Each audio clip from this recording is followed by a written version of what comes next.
Amém, meus queridos e amados irmãos. Jesus é o Senhor. Estamos aqui mais uma vez, diretamente do local de reunião da igreja que está em Salvador. E dessa vez estamos encerrando essa série de mensagens com respeito a um exército de vencedores. Então essa é a última mensagem e nós estamos fazendo aqui um apanhado das duas últimas mensagens. A mensagem que nós vamos falar aqui é baseada no tempo em que vivemos e a volta do Senhor. E vamos falar um pouco também da mensagem 5, que fala sobre as estratégias de Satanás, para que a gente possa entrar exatamente na questão da volta do Senhor. É importante nós sabermos exatamente onde nós estamos, né? Nos situarmos no tempo. O tempo que estamos vivendo hoje é o tempo do fim. O Senhor Jesus indicou isso quando ele estava aqui na terra. Ele mostrou para os discípulos a necessidade deles conhecerem o tempo do fim. Por isso, ele falou aqui em Lucas capítulo 12, versículo 54 a 56. Lucas 12, 54 a 56, ele diz assim: disse também às multidões: quando vedes aparecer uma nuvem no poente, logo dizeis que vem chuva, e assim acontece. E quando vedes soprar o vento sul, dizeis que haverá calor, e assim acontece. Hipócritas, sabeis interpretar o aspecto da terra e do céu, entretanto não sabeis discernir esta época?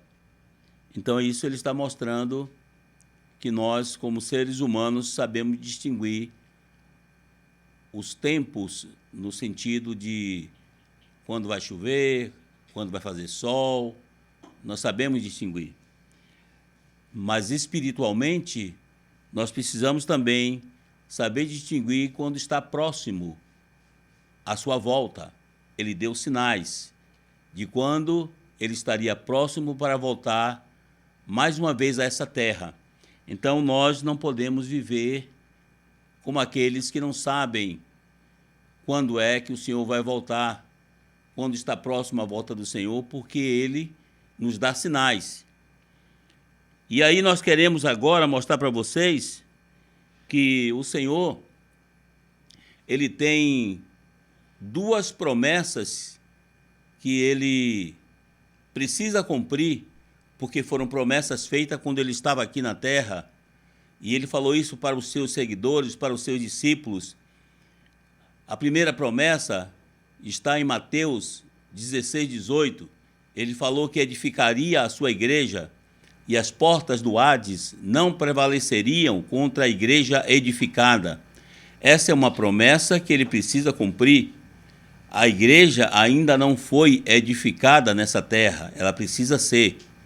E a segunda promessa está em Mateus 24, 14, quando ele fala de nós devemos perceber os tempos, né, do fim.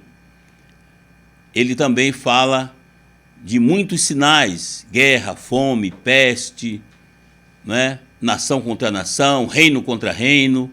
O amor de muitos vão se esfriar, falsos profetas. Mas também ele diz: e será pregado este evangelho do reino por toda a terra habitada, para testemunho a todas as nações, então virá o fim. Então esse fim aí é o fim dessa era da graça e o início da era do reino milenar. Então, no fim dessa era, ele voltará para introduzir a era do reino milenar, que é a manifestação do reino nesta terra, certo? Então ele precisa cumprir também essa promessa de que o evangelho do reino vai ser pregado em toda a terra habitada, para testemunho a todas as nações. Então, todas as nações precisam receber o testemunho do reino de Deus aqui na terra, certo? Então ele precisa cumprir essas duas promessas e ele precisa de nós. Ele precisa da igreja para cooperar com ele para o cumprimento dessas duas promessas, porque se essas duas promessas não forem cumpridas, ele não voltará.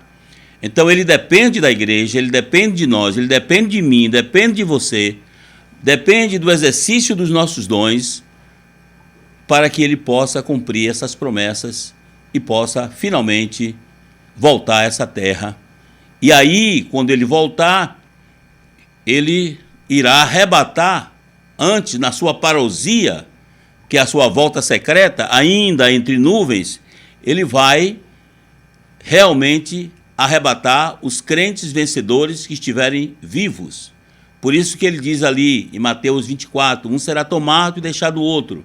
Duas estarão dormindo numa cama, uma será tomada e deixada outra. Dois estarão no moinho, um será tomado e deixado outro. O que foi tomado é o que se tornou o vencedor e será arrebatado até ao trono de Deus, certo? Então esse é com respeito aos vivos. Mas também o Senhor fala do arrebatamento do filho varão. E isso está aqui em Apocalipse capítulo 12. Porque os vencedores vivos são as primícias para Deus, certo? O filho varão se tornou os vencedores que já dormiram no Senhor. E o filho varão está relacionado com a parábola das 10 virgens.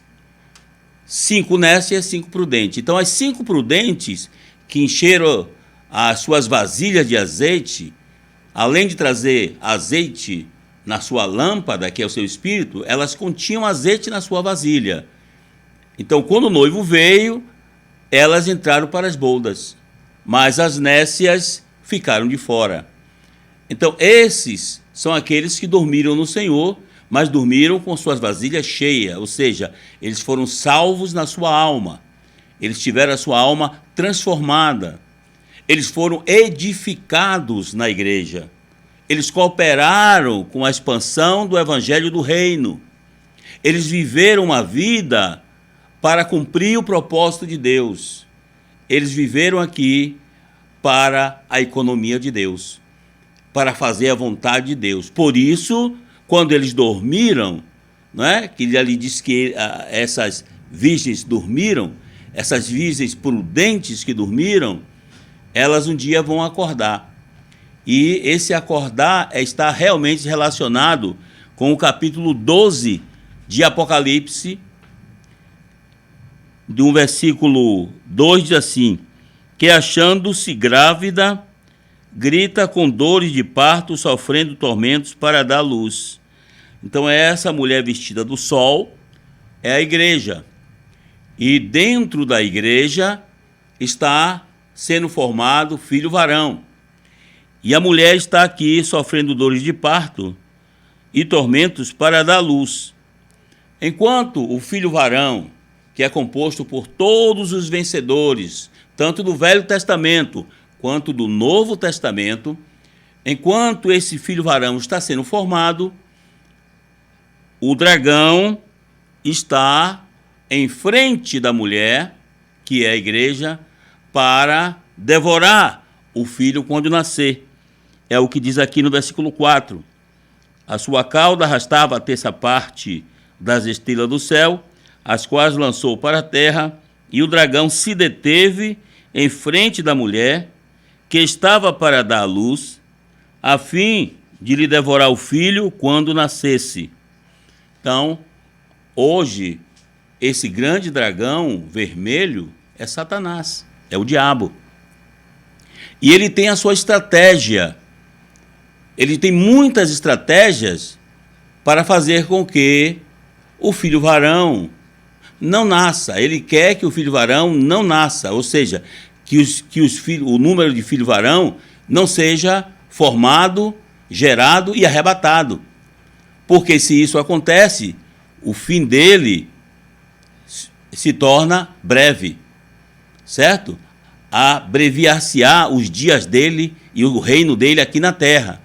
Então Deus precisa gerar o filho varão. Queridos irmãos, então eu e você, todos nós que estamos vivendo a vida da igreja, que estamos vivendo a vida cristã, hoje precisamos perceber que Deus tem essa necessidade.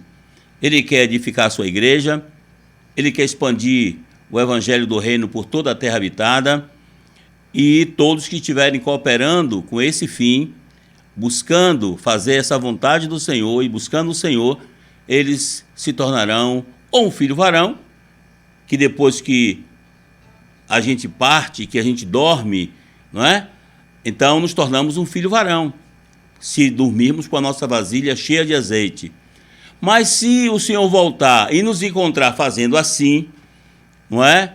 Edificando a igreja, pregando o evangelho, cuidando da igreja, então nós seremos arrebatados, né?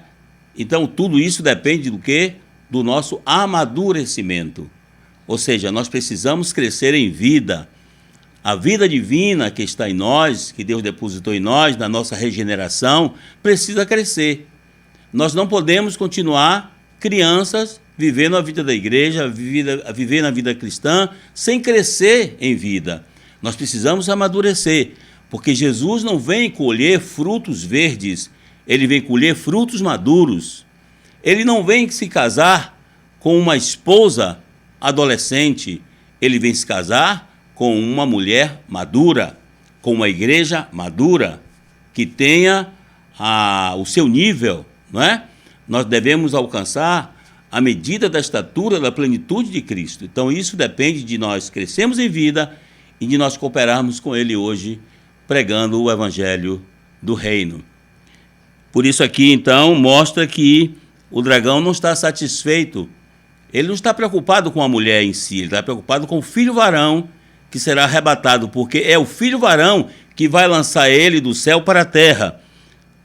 Por isso diz assim no versículo 5, nasceu-lhe, pois, um filho varão, que há de reger todas as nações com cetro de ferro, e o seu filho foi arrebatado para Deus até o seu trono. Então não adianta ele se opor a Deus, não adianta ele se opor ao povo de Deus, à igreja, não adianta ele, com suas estratégias, tentar danificar a igreja, como ocorreu na história da igreja. A igreja declinou e se degradou, porque Deus, o Senhor Jesus, prometeu que iria edificar a igreja. E ele prometeu que esse evangelho do reino seria pregado em toda a terra habitada para testemunha a todas as nações, então virá o fim. Então eu e você não devemos temer o que Satanás possa fazer contra nós. O que nós devemos temer é não estar cooperando com a edificação da igreja e não estarmos cooperando com o avanço do evangelho do reino. Por isso hoje é necessário que nós preguemos o evangelho, seja no trabalho, na faculdade, na escola, na rua onde moramos, que saiamos orando pelas pessoas. Posso orar por você, não é? Levando as pessoas a invocar o nome do Senhor, cuidando das pessoas que são salvas. Então o Senhor precisa de nós para que possamos cooperar com a expansão do evangelho do reino. Então aqui em nossa região, Bahia, Sergipe, foi o lugar que ele nos colocou para que nós possamos exercitar os nossos dons e cooperar com ele aqui. Assim também, em outros lugares onde tem a vida da igreja, também o Senhor quer cooperar com os outros. Mas nós, cada um de nós, devemos cooperar com o Senhor para a produção do filho varão e também das primícias. E as primícias você pode ler depois e ver no capítulo 14 de Apocalipse, de 1 a 4, fala da colheita dessas primícias, não é? Então esses são os que foram ser arrebatados vivos. Se nós conseguirmos ainda viver até a volta do Senhor e estivermos vivos, seremos tomados vivos, né? Não seremos deixados, mas seremos tomados. E se nós não alcançarmos a volta do Senhor e dormirmos no Senhor, que nós possamos morrer, que nós possamos descer à sepultura com a nossa vasilha cheia. Porque quando o Senhor voltar, nós seremos arrebatados, porque os túmulos se abrirão e nós seremos arrebatados e participaremos da primeira ressurreição e reinaremos com Cristo durante 1000 anos. Então esse é o propósito de Deus e Satanás hoje sabe disso. Ele sabe do propósito que Deus tem hoje em edificar a igreja, expandir o evangelho do reino, gerar o filho varão e gerar os vencedores. Porque principalmente o filho varão vai lançar ele para a terra. Por isso aqui no versículo 7 diz assim: houve peleja no céu, Miguel e seus anjos pelejaram contra o dragão, também pelejaram o dragão e seus anjos. Todavia não prevaleceram, nem mais se achou no céu o lugar deles. E foi expulso o grande dragão, a antiga serpente, que se chama Diabo e Satanás, o sedutor de todo mundo. Sim, foi atirado para a terra e com ele os seus anjos. Então aqui mostra que haverá uma luta, uma batalha, uma guerra entre Miguel e os seus anjos. Isso aqui mostra o filho varão lutando com Miguel e os seus anjos contra Satanás e os seus anjos. Não é? Satanás levou 1/3 dos anjos em rebelião, e esses anjos, que são os potestades, os principados, os demônios, eles fazem parte do reino de Satanás. E naquele dia, quando o filho varão for arrebatado até o trono de Deus, então ele vai lutar contra essa hoste maligna. E aqui a Bíblia diz que eles vencerão e lançarão eles para a terra. Não é? E no 10 diz assim: então ouvi grande voz do céu proclamando: agora veio a salvação, o poder, o reino do nosso Deus e a autoridade do seu Cristo, pois foi expulso o acusador de nossos irmãos, o mesmo que os acusa de dia e de noite diante do nosso Deus. Eles, pois, o venceram, por causa do sangue do Cordeiro e por causa da palavra do testemunho que deram. E mesmo em face da morte, não amaram a própria vida, ou seja, a sua vida da alma. Queridos irmãos e irmãs, nessa noite eu quero encorajar a você a fazer parte desse filho varão, que é esses vencedores coletivos, corporativos, que está sendo gerado hoje na igreja, mas que um dia será arrebatado. Eu e você podemos fazer com que Satanás seja lançado para a terra, não é? E aí sim, diz aqui o versículo 9, e foi expulso o grande dragão, a antiga serpente, que se chama Diabo e Satanás. Então aqui nessa porção da palavra, o Senhor chama esse grande dragão vermelho de antiga serpente. Por que antiga serpente? Porque foi aquela serpente que enganou a Eva e Adão e introduziu o pecado na raça humana. E aqui o Senhor cognomina ele de Diabo e Satanás. Quem dá esses nomes para ele é o Senhor. Chama ele de Diabo e Satanás. Então, por que ele tem esses dois nomes? Não é? Então é importante que nós saibamos disso, porque aí está a estratégia de Satanás. As suas estratégias são baseadas nisso. Aqui podemos ver que, como o diabo, ele luta contra Deus fora do reino de Deus. Então ele se torna um inimigo de Deus. Então ele está fora do reino de Deus, que é a igreja hoje aqui na terra, lutando contra Deus. Portanto, queridos irmãos e irmãs, tudo que existe no mundo hoje, seja o que for, carnaval, festa mundana, entretenimentos, todas as coisas que estão nesse mundo hoje, não é? Todas essas coisas pertencem ao reino do diabo. E essas coisas é justamente para levar todas as pessoas para longe de Deus e fazer com que as pessoas vivam dentro desse reino, que é o reino do diabo. É o mundo, não é? É o cosmo. Mas como Satanás, ele é adversário de Deus, aí é muito mais perigoso, porque ele luta contra Deus dentro do reino de Deus. Então hoje nós temos que ter cuidado, não é? Nós temos que olhar para essa questão de Satanás. Porque, como diabo, o mundo é visível. Se você vê como um cristão que nós somos, se você vê um trio elétrico passando e as pessoas ali atrás dela, você sabe a quem pertence aquilo ali. E as músicas que se cantam ali, você sabe para quem é. Você sabe que é para a glória de quem, não é? Você sabe discernir. Mas ele não é apenas diabo, ele também é Satanás. Ele também luta contra Deus dentro do reino. Isso significa que ele está no homem. Mesmo depois de crentes, depois de salvo, ainda ele habita em nossa carne. Paulo diz, porque o bem que eu quero eu não faço, mas o mal que eu não quero, esse faço. Se faço o que não quero, já não sou eu quem faz, mas é o pecado que habita em mim. E ele diz que esse mal, não é?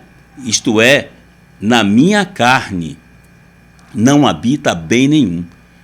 Então hoje a morada, a natureza maligna que foi injetada no Jardim do Éden, em Adão, hoje está em nós. Habita em nós. E em nós, ele se tornou adversário de Deus, lutando contra o reino de Deus. E como inimigo de Deus, ele luta contra Deus fora do reino de Deus. Então, como Satanás, ele quer nos levar para a esfera diabólica, para a esfera do mundo. Por isso que nós precisamos ver a sua estratégia. Como é que ele age. Então, ele age de dentro para fora, certo? Porque ele está dentro do homem, na carne humana. Essa é a sua habitação. Então, ele começa a estratégia dele é usar os nossos pensamentos. O campo de batalha dele é a nossa alma, é a nossa mente, vontade e a nossa emoção. Por isso, Deus precisa de um exército, como diz nessa série de mensagens, um exército de vencedores. O que é um exército de vencedores? É um exército de vencedores que vencem Satanás e vence o diabo. Ele vence aquele que está na nossa carne e ele vence também aquele que está no mundo. Senhor Jesus. Por isso, queridos irmãos, como Satanás, então, ele trabalha em nossa mente. E aí eu queria mostrar para vocês 2 Coríntios. Quero mostrar para vocês 2 Coríntios, capítulo 11, versículo 2 e 3, diz assim: porque zelo por vós com zelo de Deus, visto que vos tenho preparado para vos apresentar como virgem pura a um só esposo, que é Cristo. Mas receio que, assim como a serpente enganou a Eva, e com a sua astúcia, assim também seja corrompida a vossa mente, e se aparte da simplicidade e purezas devidas a Cristo. Então aqui o apóstolo Paulo, ele escreveu essa carta à igreja em Coríntios e ele mostrou que ele estava cuidando da igreja com zelo de Deus. E o propósito do cuidado dele era preparar a igreja em Coríntios como virgem pura a um só esposo, que é Cristo. Está vendo? Então, a missão do Senhor Jesus hoje, que habita em nós, hoje nós somos o templo do Espírito Santo de Deus, e o Senhor hoje habita em nosso espírito, Ele está dentro de nós também, Ele está em nosso espírito, mas o maligno está em nossa carne. Então, Deus, o Senhor Jesus hoje, como Ele falou em Efésios, que Ele quer nos lavar com um jato de água da palavra, tirando as rugas, as máculas, não é? Toda a velhice, pecado. Então, a palavra de Deus é para nos lavar, é para nos purificar, é para nos limpar, nos tornar puro para Cristo. Mas a missão de Satanás é nos sujar. Ele quer sujar a nossa mente, e depois que ele ocupa os pensamentos impuros na nossa mente, aí ele leva o homem para a prática dos pensamentos. Então, como Satanás, ele luta contra Deus dentro do reino de Deus. Por isso, o inimigo mais difícil de se vencer é o inimigo oculto, é o inimigo invisível, que você não vê. Lutar contra alguém que você vê é fácil, mas lutar contra alguém que você não vê é difícil. É por isso que a Covid hoje está destruindo muitas vidas. Muitas pessoas estão doentes, desceram a sepultura, entraram em óbito, não é? Perderam suas vidas, porque está lutando contra um inimigo visível e desconhecido. Certo? Esse inimigo é mais difícil de vencer. Mas o inimigo vencível, como o diabo, é mais fácil de você vencer. Então, queridos irmãos, aqui hoje nós temos então que mostrar que ele tem essa estratégia, não é? De nos levar para a esfera da mente, certo? Para nos sujar e depois nos levar para uma outra esfera, né? Que é a esfera do mundo. É a esfera do mundo da sobrevivência, do mundo do pecado, do mundo da religião, certo? Mas ele começa de dentro para fora. E Deus também está trabalhando em nós, de dentro para fora. Ó Senhor Jesus. Então, amados e queridos irmãos, aqui então nos mostra em 2 Coríntios, capítulo 10, versículo 3, diz assim: porque, embora andando na carne, não militamos segundo a carne, porque as armas da nossa milícia não são carnais, e sim poderosas em Deus, para destruir fortalezas, anulando nós sofismas, e toda a altivez que se levante contra o conhecimento de Deus, e levando cativo todo pensamento à obediência de Cristo. Então, para vencer o inimigo, esse inimigo invisível, nós temos que usar armas, mas as armas não são carnais, elas são poderosas em Deus, certo? Nós temos que usar as armas corretas, as armas certas, as armas adequadas para vencer esse inimigo maligno que está como adversário lutando dentro do reino de Deus. E o Senhor Jesus expõe a esse inimigo quando ele usa Pedro. E eu quero ler para vocês, capítulo 16 de Mateus, versículo 21, diz assim: desde esse tempo, começou Jesus Cristo a mostrar a seus discípulos que lhe era necessário seguir para Jerusalém e sofrer muitas coisas dos anciãos, dos principais sacerdotes, dos escribas, ser morto e ressuscitado no terceiro dia. E Pedro, chamando-o à parte, começou a reprová-lo, dizendo: tem compaixão de ti, Senhor, isso de modo algum te acontecerá. Então, o Senhor estava mostrando, depois que ele falou sobre a edificação da igreja, que daria a Pedro as chaves do reino, e esse reino, né, é a igreja, que a igreja hoje é a realidade do reino dos céus.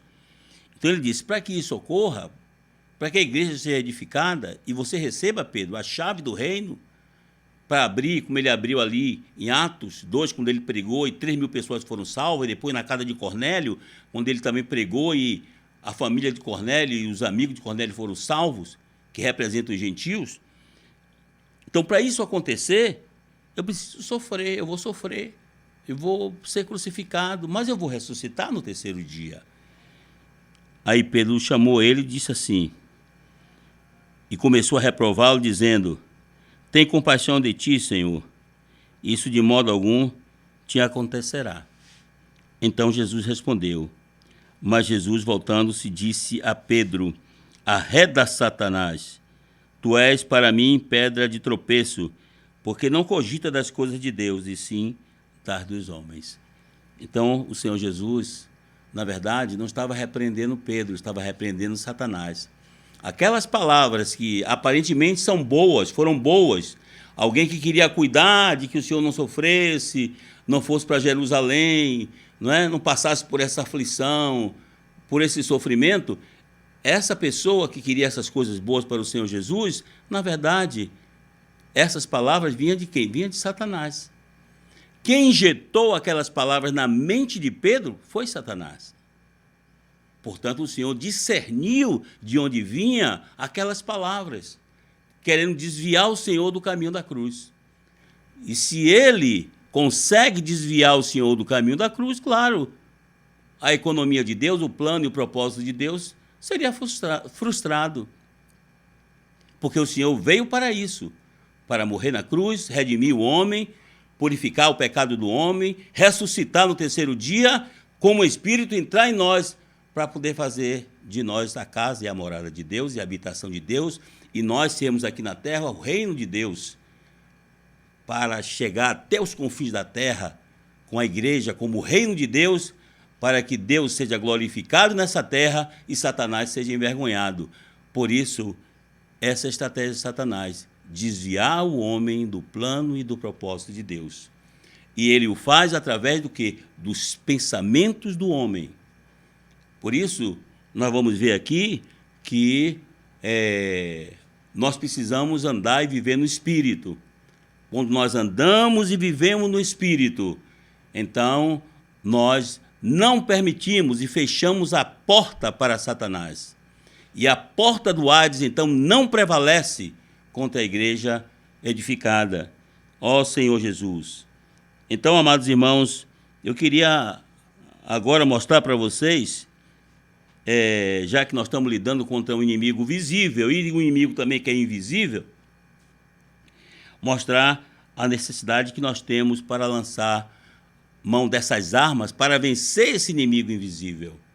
Não é? Como disse ali em 2 Coríntios, nós lemos capítulo 10, que as armas da nossa justiça, da nossa milícia, da nossa luta, não são carnais. Nós não podemos vencer Satanás com a nossa mente, com a nossa vontade, com a nossa emoção, com o nosso esforço carnal.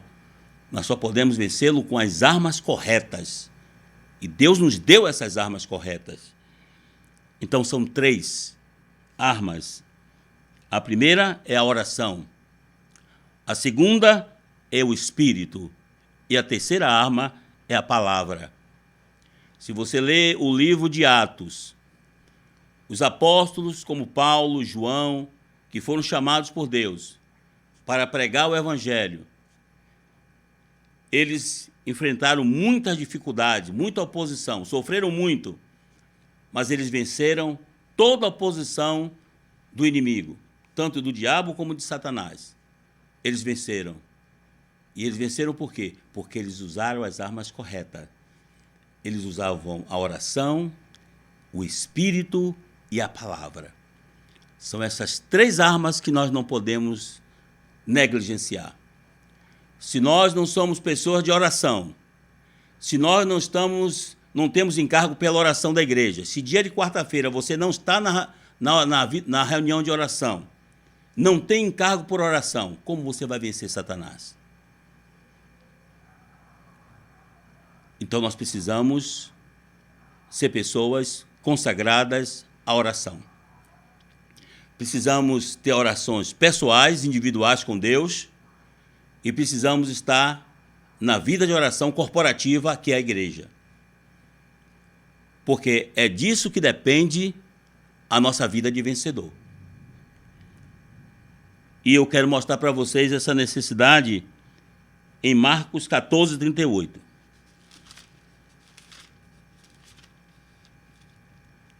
Marcos 14, 38 diz assim: vigiai e orai, para que não entreis em tentação. O espírito, na verdade, está pronto, mas a carne é fraca. Então aqui é mostrado que nós devemos vigiar e orar para o quê? Não entrar em tentação. Certo? Então, esse versículo fala que a oração nos livra da tentação de Satanás. Agora eu quero ler com vocês no livro de Mateus, capítulo 6. Mateus, capítulo 6, versículo 13, quando o Senhor ensina os discípulos a orar. E ele diz assim: não nos deixes cair em tentação, mas livra-nos do mal.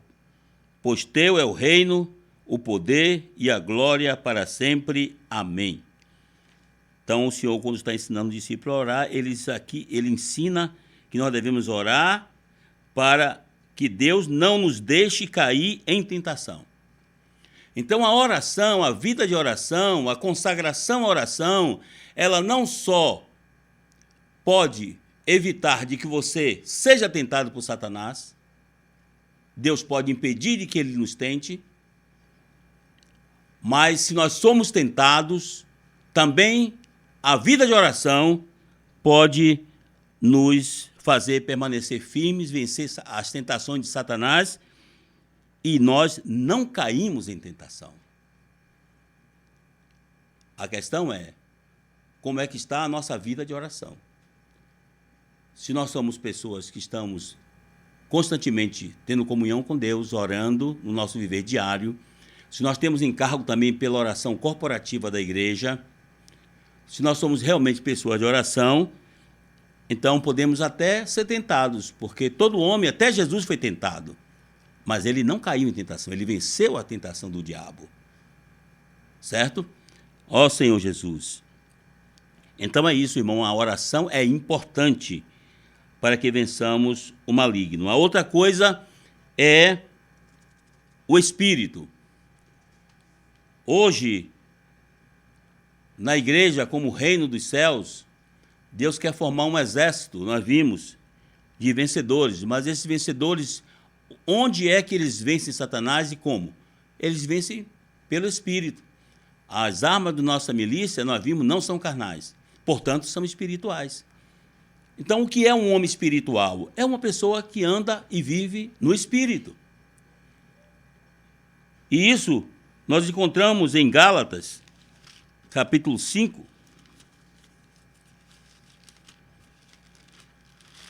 Gálatas, capítulo 5, versículo 16, diz assim: digo, porém, andai no Espírito, e jamais satisfareis a concupiscência da carne. Porque a carne milita contra o Espírito contra a carne, porque são opostos entre si, para que não façais o que porventura seja do vosso querer. E o versículo 24 diz: e os que são de Cristo Jesus crucificaram a carne com suas paixões e concupiscência. Se vivemos no Espírito, andemos também no Espírito. Então, a segunda coisa, depois de termos uma vida de oração, nós precisamos ter uma vida de andar e viver e andar no Espírito. Certo? Paulo disse em Romanos 1,9, ele disse: Deus a quem sirve em meu espírito no evangelho de seu Filho é minha testemunha de como faço menção de vós em minhas orações. Então, onde Paulo servia ao Senhor, era no seu espírito. Então, quando nós estamos vivendo no Espírito, na esfera do Espírito, nós estamos em outro plano. Nós saímos do plano terreno e vamos para o plano celestial. E nós transcendemos toda a adversidade de Satanás, de toda a oposição de Satanás, de toda a tentação de Satanás. Então, a oração, sem dúvida, nos conduz a ter um viver no Espírito. E nós temos aqui também outra porção da palavra, em Romanos 8,13. Romanos, capítulo 8.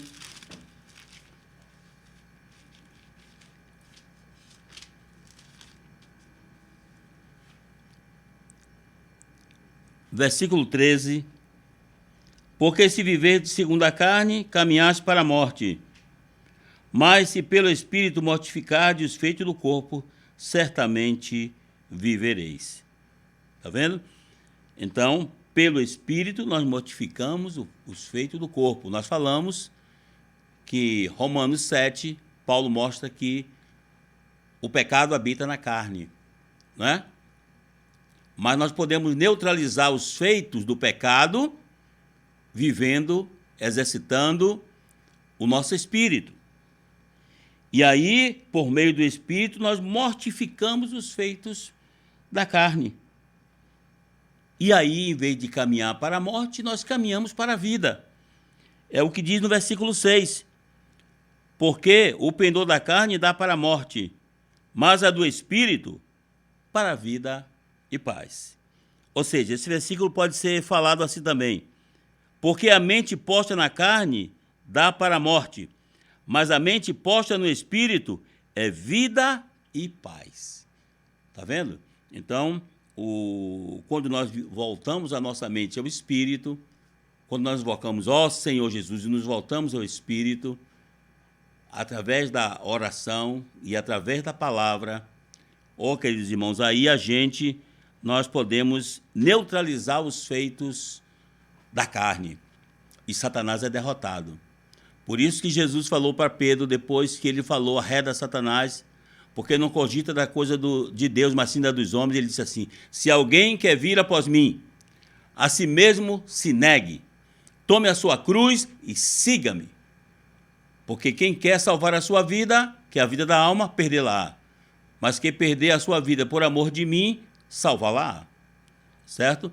Então, hoje, negar a vida da alma, tomar a cruz, é você exercitar o seu espírito e colocar a sua mente sobre o espírito. Então, como a nossa mente vai para o espírito, Deus então nos governa. Ele nos lidera para as coisas de Deus. Mas se nós alimentarmos os pensamentos que Satanás injeta em nossa mente e colocarmos a nossa mente na carne, então nós caminhamos para a morte, certo? E seremos levados, então, para a esfera do mundo, que é a esfera do diabo, que é o pai da mentira, que é o enganador, o sedutor de todo mundo, certo? Não existe homem, só Jesus pôde vencer ele, não é? Mas todos os outros homens foram derrotados por Satanás. Mas Jesus, aleluia, venceu a Satanás. Então nós temos aqui a oração, o espírito e, por fim, nós temos a palavra. A palavra é a outra arma que nos leva a vencer Satanás. E isso está em Efésios, capítulo 6.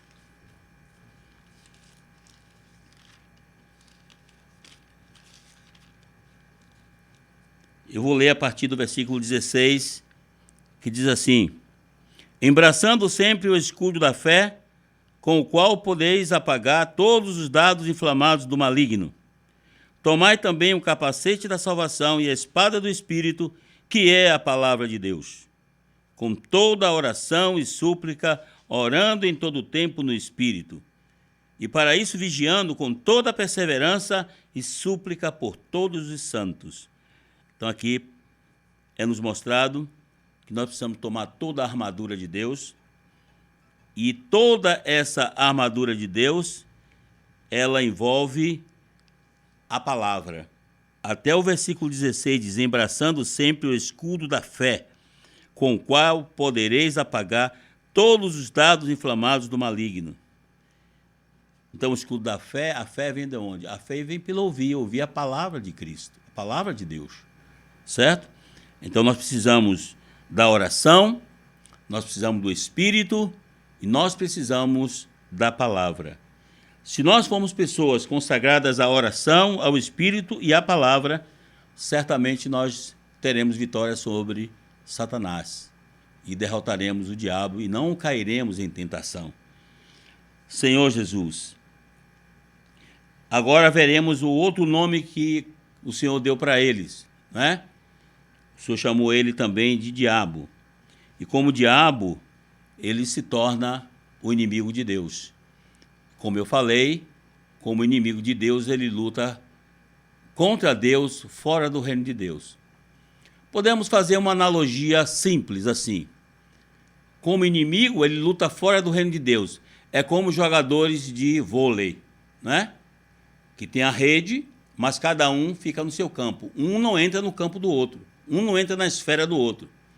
Mas eles procuram jogar a bola. Quando a bola cai no chão, então é ponto para aquele que botou a bola no chão. Eles são inimigos, mas eles não estão dentro um do campo do outro. Agora, no jogo de futebol, eles são adversários, porque um entra no campo do outro, não é? Principalmente esses times que jogam na defesa, no contra-ataque, aí o outro time vai todo para a área, para o campo deles, e fica jogando ali. E o outro time fica esperando, então, uma oportunidade para pegar a bola, sair correndo e fazer o gol. Mas isso é perigoso, porque o time que joga ali, sempre atacando, tem mais probabilidade de fazer o gol. Então, nós, aqui, estamos lidando com esses dois tipos de inimigo. Um é o que está fora e o outro é que está dentro. Certo? Por isso, nós precisamos, então, de usar sempre a oração, não negligenciar a oração, não usar a nossa mente para resolver as coisas, mas voltar a nossa mente para o Espírito, principalmente invocando o nome do Senhor, orando e lendo a palavra do Senhor. E precisamos também da palavra. Nós precisamos estar nas reuniões da igreja, ouvindo a palavra. Nós precisamos ler a Bíblia em nossa casa, os livros espirituais, os bons livros que até nós temos hoje, né? E, através disso, queridos irmãos e irmãs, nós podemos, então, ser alguém que vence o maligno, que vence esse adversário, que vence esse inimigo. Ó Senhor Jesus. E podemos ver que, como o diabo, né, ele tem as suas estratégias, né? E ele tentou vencer o Senhor. Então, vamos mostrar aqui algumas estratégias que ele usa para nos vencer, a fim de que nós possamos ficar bastante claros de que o mesmo que ele fez com o Senhor, ele fará conosco e está fazendo com os filhos de Deus, com os servos do Senhor. Então, capítulo 4 de Mateus diz: a seguir foi Jesus levado pelo Espírito ao deserto para ser tentado pelo diabo. E depois de jejuar 40 dias e 40 noites, teve fome. Então o tentador, aproximando-se, lhe disse: se és filho de Deus, manda que estas pedras se transformem em pães. Jesus, porém, respondeu: está escrito, não só de pão viverá o homem, mas de toda a palavra que procede da boca de Deus. Então, amados irmãos, o que eu falei para vocês, que nós precisamos de oração, espírito e palavra, nós vemos isso, o Senhor vencendo Satanás através dessas três coisas, a oração, espírito e palavra. Então, você vê aqui que foi o Espírito que levou o Senhor ao deserto para ser tentado pelo diabo. Então, o Senhor estava no Espírito. Ele estava seguindo o Espírito. Ele estava vivendo no Espírito. Certo? No 2 diz: depois de jejuar 40 dias e 40 noites, teve fome. Então, o Senhor não estava unicamente jejuando. E ele ensinou aos discípulos que, para expulsar os demônios, era necessário, para essa casta, oração e jejum. Então, toda vez que a Bíblia apresenta jejum, pode ver que em seguida tem a oração. Ninguém deve jejuar sem orar. Você não pode se abster do alimento simplesmente por se abster do alimento. Você se abstém do alimento e você jejua para levar uma vida de oração, uma consagração à oração. Senão não tem sentido você jejuar. Então, embora não tenha aqui a palavra jejuar, mas, na verdade, aqueles 40 dias em que Jesus estava jejuando, ele estava também orando. Ele estava tendo uma vida de oração.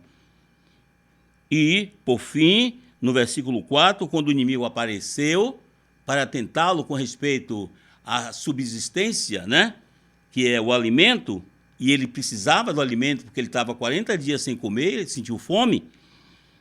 Então Satanás pediu que ele transformasse aquelas pedras em pães. E ele disse: nem só de pão viverá o homem, mas de toda a palavra que procede da boca de Deus. Então o Senhor Jesus usou a palavra para vencer o inimigo. Nós também precisamos estar cheios da palavra de Deus. Precisamos conhecer a palavra, precisamos estar constituídos da palavra, né? Fazendo a palavra habitar em nós, como diz lá João, não é? Que os jovens vencem o inimigo porque a palavra de Deus permanece em vós e tendes vencido o maligno. Então, isso não é só os jovens, mas todos nós precisamos permanecer, fazer com que a palavra permaneça em nós. Nós precisamos comer a palavra, nos alimentar da palavra, nos constituir da palavra. E aí nós temos a arma para vencer o inimigo. Por isso que o Senhor venceu, certo? E o Senhor pede aqui para que então essas pedras, ele pede então para que o Senhor faça com que as pedras se transformem em pães. O Senhor nunca fez esse tipo de milagre, certo? O Senhor transformou água em vinho, o Senhor multiplicou pães e peixes, certo? Mas o Senhor nunca transformou pedra em pães. Então, isso aqui é uma estratégia de Satanás. E que hoje ele está fazendo com que muitos filhos de Deus, muitos cristãos, transformem pedra em pães. De que maneira podemos aplicar isso? Por exemplo, o que é pedra? Aqui, quando ele manda que transforme as pedras em pães, isso é uma tentação, porque as pedras aqui, podemos dizer que está na pedreira. Então, a pedreira onde você produz a pedra, para transformar as pedras em pães, significa que você está indo para o trabalho, para a pedreira trabalhar, né? É você se dedicar ao trabalho. Então, quando você se dedica ao trabalho e esquece da palavra de Deus, então você está transformando pedra em pão, porque você está trabalhando.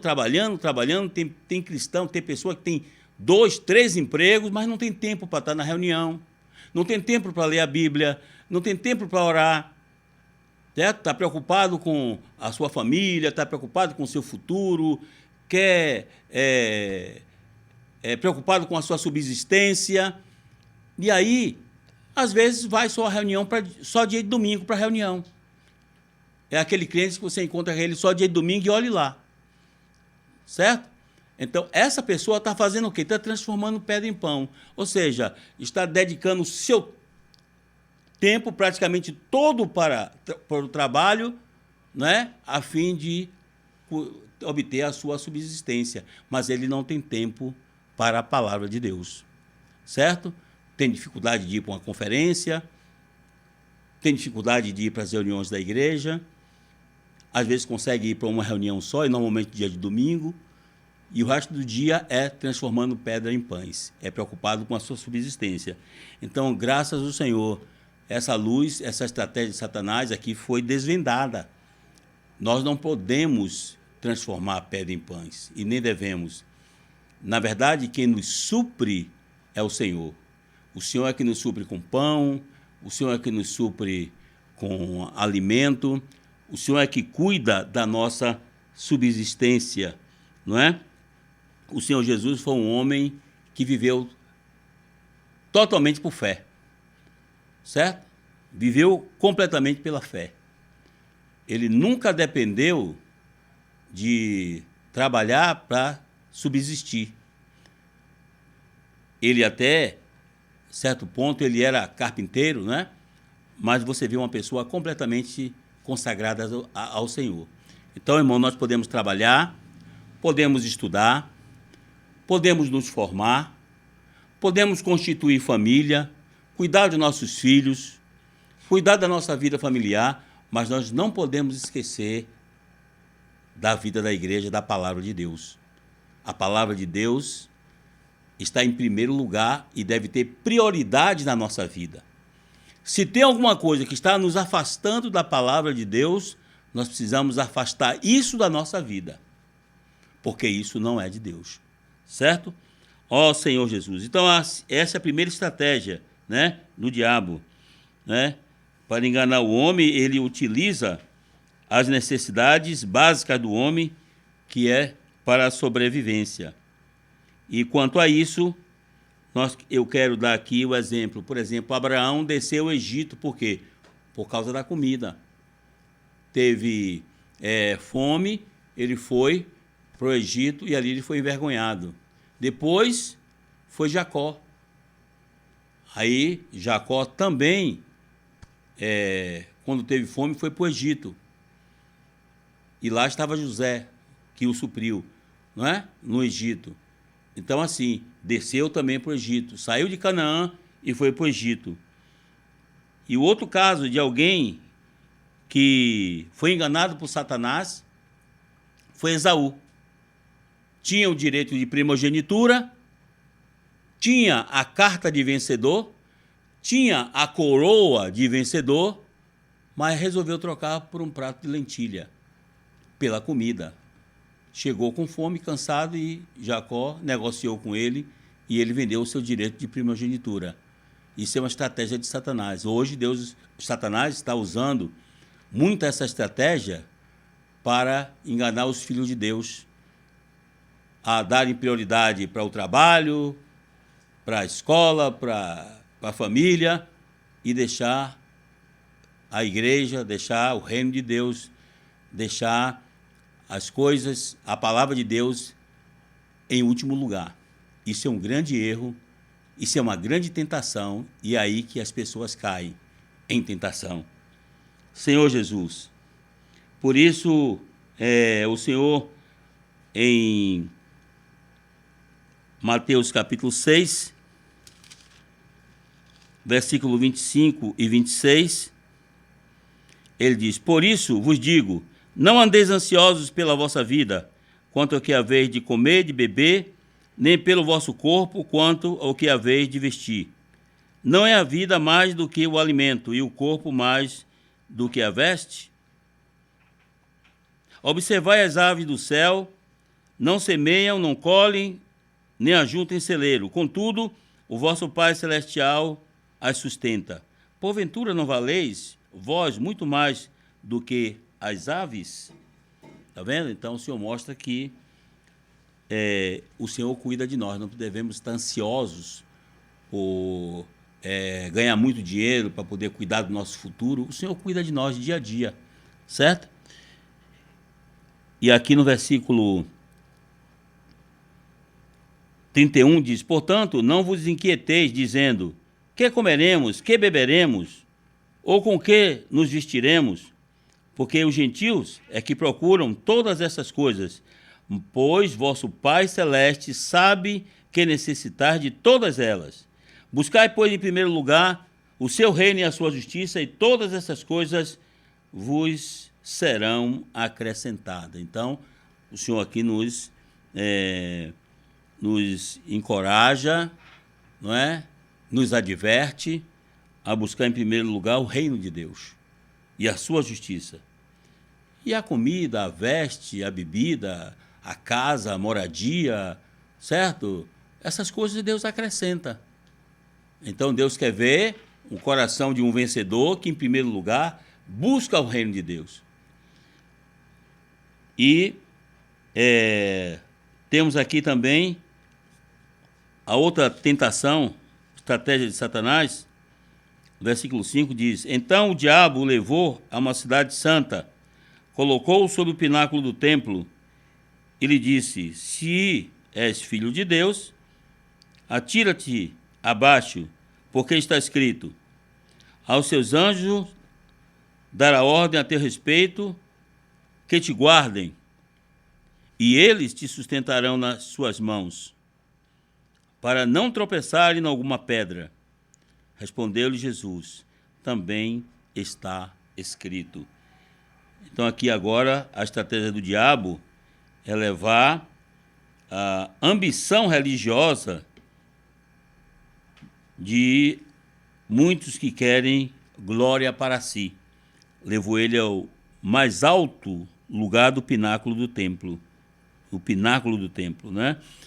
Então, outra estratégia de Satanás é querer levar o homem à vanglória, a se vangloriar, a querer ser melhor do que os outros, né? Estar numa posição mais alta. Isso é uma tentação religiosa, né?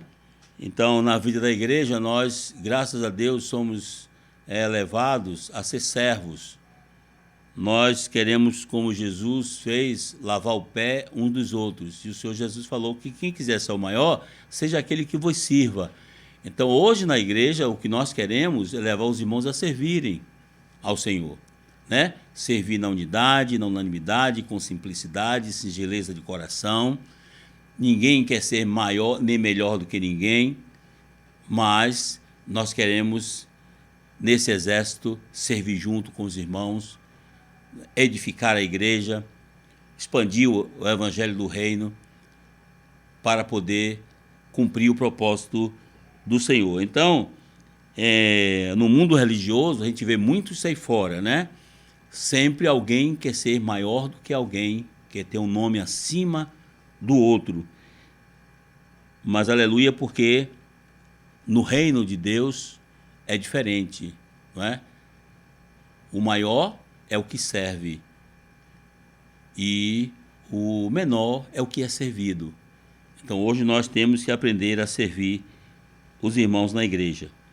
Ó Senhor Jesus. A terceira tentação é com respeito à glória desse mundo. Levou ainda o diabo a um monte muito alto, mostrou-lhe todos os reinos do mundo e a glória deles. E disse: tudo isto te darei, se prostrado me adorares. Então Jesus ordenou: retira-te, Satanás, porque está escrito: ao Senhor teu Deus adorarás, e só a ele servirás. Com isso o deixou o diabo, e eis que vieram os anjos e o serviram. Então agora aqui, a outra estratégia de Satanás é a ilusão da glória deste mundo. Todas as coisas desse mundo pertencem a Satanás para a sua glória. Isso está em Efésios 2:2. Efésios 2:2 mostra que hoje todas as pessoas do mundo estão seguindo ele, porque ele é o príncipe desse mundo. Efésios capítulo 2, versículo 2. Nos quais andaste outrora, segundo o curso desse mundo, segundo o príncipe da potestade do ar, do espírito, e agora atua nos filhos da desobediência. Está vendo? Então, o curso desse mundo, hoje muitos estão seguindo a Satanás, mas nós estamos na contramão desse curso. Nós estamos hoje servindo a Deus.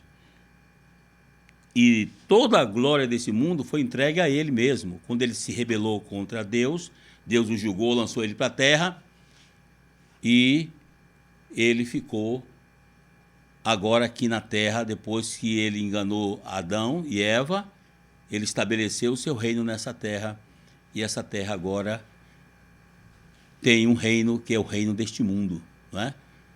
Ele é o príncipe da potestade do ar. Ele é o imperador, como diz lá, né? A ele pertence o império das trevas. Por isso, queridos irmãos e irmãs, nós que vivemos nesse mundo, Jesus falou que nós estamos no mundo, mas nós não somos do mundo. Nós somos do Senhor. O nosso amo é o Senhor Jesus. Nós já trocamos de amo, certo? E esse mundo, de fato, é dele, porque o Senhor não falou ao contrário. Isso significa que realmente isso foi dado a ele, certo?